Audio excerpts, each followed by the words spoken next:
নবীজি যদি আজ জীবিত থাকতেন আর এই চট্টগ্রামের এই লালখান মাদ্রাসা মসজিদের পাশ দিয়ে হেঁটে যেতেন, কোরআনের এই আলোচনায় তিনিও শ্রোতা হিসাবে বসে পড়তেন। মুফতি আমির হামজা বলেছেন যে রসুল আকরাম সাল্লাল্লাহু আলাইহি সাল্লাম তিনি যদি এই রাস্তা দিয়ে হেঁটে যেতেন তাহলে অবশ্যই তিনি এই মসজিদে তিনি বসে যেতেন। এটা আসলে উনি বেয়াদবিমূলক কথা উনি বলেছেন, কারণ নবীজির কথার উপর যদি কোনো ব্যক্তি কথা বলে তার ঈমান নষ্ট হয়ে যায়।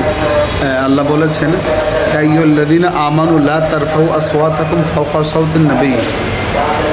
নবীজির আওয়াজের উপর যদি কোনো ব্যক্তি নবীজির উপর যদি কথা বলে সে তার ঈমান নষ্ট হয়ে যায়। কিন্তু তিনি যে কথাটা বললেন যে নবীজি এই রাস্তা দিয়ে হেঁটে গেলে অবশ্যই নবীজি এই কোরআনের মধ্যে বসে যেতেন, এই কথাটা আমি মনে করি সে বেয়াদবিমূলক কথা বলেছেন।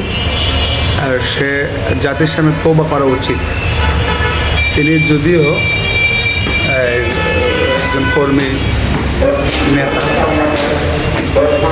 তিনি যদিও জামাত ইসলামী কর্মী, কিন্তু আমরা জামাত ইসলাম বুঝি না আর অন্য কোনো দল বুঝি না, কথা একটাই, সে ভুল বলেছেন।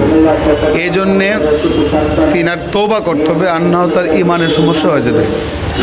কারণ রসুল আকরাম সাল্লাল্লাহু আলাইহি ওয়াসাল্লাম আমাদের ঈমান, আর নবীদের মাহফিলে এসে নিচে বসে যাবেন, এটা মারাত্মক কথা বলেছেন।